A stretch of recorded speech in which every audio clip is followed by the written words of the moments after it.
Another day, another article. Next Star Wars showrunner confirms Disney is moving away from one George Lucas idea. The Acolyte has promised to be different from any other Star Wars story that has come before it.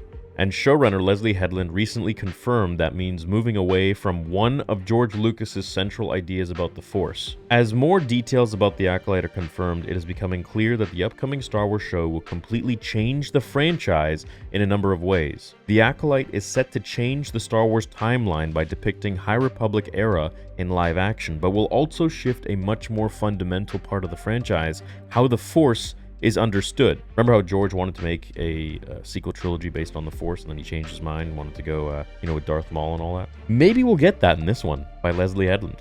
Speaking to the Total Film magazine, Headland said that she and the Acolyte are taking a different approach to defining what balance in the Force looks like. Okay, this is my first time reading this. Honestly, the way I look at it is there is no light without darkness, no good without bad. So to me, and this might just be a personal thing, the Force is about balance.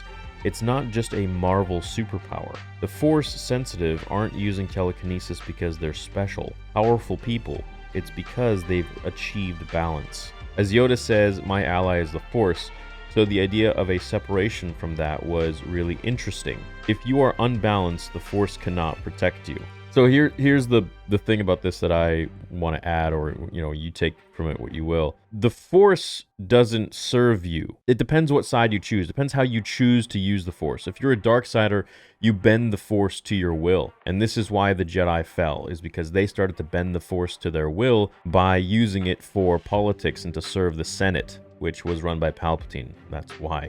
You're not moving with the Force, one and the Force, one and the same. You're bending the Force to do your bidding. This is the way of the Sith. This is how they think inwards, only about themselves, whereas the Jedi are selfless. So the Force isn't your ally or your enemy. The Force is there. It's always surrounding us. It's always binding us together. But it's up to you how you choose to use the Force. It's not like if you are unbalanced, then the Force is gonna give you a slap on the wrist and send you to your room and give you a bad life and give you bad karma. That's not how it works. I mean, just look at Palpatine, for example. He had the whole galaxy on their knees, bowing to him, essentially. In the end, it was just his own anger that didn't allow him to see that Vader would betray him. And when Vader did betray him and throw him over the shaft and lift him overhead, he was unable to do anything about it because he was so engulfed with his own hatred and anger that he was just entranced in shooting lightning everywhere, and he was like ceasing to exist essentially at that point. He was so unbelievably enraged that he wasn't really even thinking clearly or schematically with the battle at hand. So I disagree with this. I don't think that when Yoda was saying that my ally is the Force, for a Sith, his ally is the Force as well, right? Everyone's ally is the Force, but it just depends how you use it. Do you use it to bend it to your will? And if you do, well, there's going to be repercussions. In Palpatine's case, you are using the Force in dark ways, and that's going to have a heavy toll on your physical corporeal form, which you're going to be old, you're going to be aging faster. It takes a higher toll on your body. And this is why immortality was so important to Palpatine, because he's like, I can't keep this up forever. And I got to jump to the next vessel because it sucks the Force is so unbelievably powerful, and especially when you use it in the dark side, it speeds everything up. So, it's quicker, it's faster. Nick Gillard said that the rating system that he devised, was that Anakin was a level 7 in Revenge of the Sith, and he jumped to a level 9. He completely skipped 8 when he went to the dark side. And Obi-Wan was stuck at like a 7, 8. And Anakin just hopped right over and went to a 9. And so the dark side, it just speeds you up. It's like steroids. It just goes super fast. You accelerate, everything goes, but there's a price to that. So I disagree with this. I don't think that, when Yoda's saying my ally is the Force, it's not an idea of separation. It's more an idea of culmination, of collaboration. It just depends how you decide to collaborate with this entity. Now, if you're a Jedi, it's not going to protect you. Case in point, Order 66. Where was the protection of the Jedi? Where was the protection of Ki-Adi-Mundi? But, Plo Koon would like to say a word. There is no such thing as the Force giving you a protection or not, depending if you're a Jedi or a Sith. If you're a good guy, then you're gonna do this, everything's gonna be good. If you're a bad guy, then everything's gonna be bad. No, that's not how it works. So let's keep reading. In the original prequel trilogy, George Lucas viewed the dark side of the Force as the cause of imbalance in the Force. Lucas described true balance in the Force in 2010 when he said that what happens when you go to the dark side is it goes out of balance and then you get really selfish. Hedlund's view of balance in the Force directly contradicts that belief, as her quote mentioned that there is no light without darkness. It's an interesting take on the issue of balance, but it's not exactly novel, as Star Wars has been re-examining that central conflict for years. Yeah, who cares what she says? It's what George Lucas says. So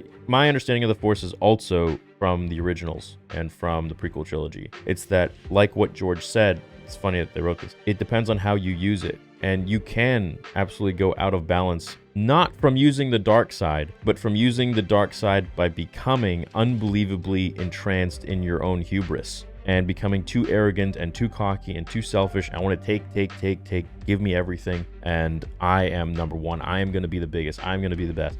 It's all about me, and the thinking inwards. And that is what eventually led to the downfall of every single Sith. Look at Darth Maul. He beat Obi-Wan and Qui-Gon, but it was his cockiness and his arrogance that made him lose. Anakin, he could have beat Obi-Wan, but it was his cockiness and arrogance that made him lose to the high ground.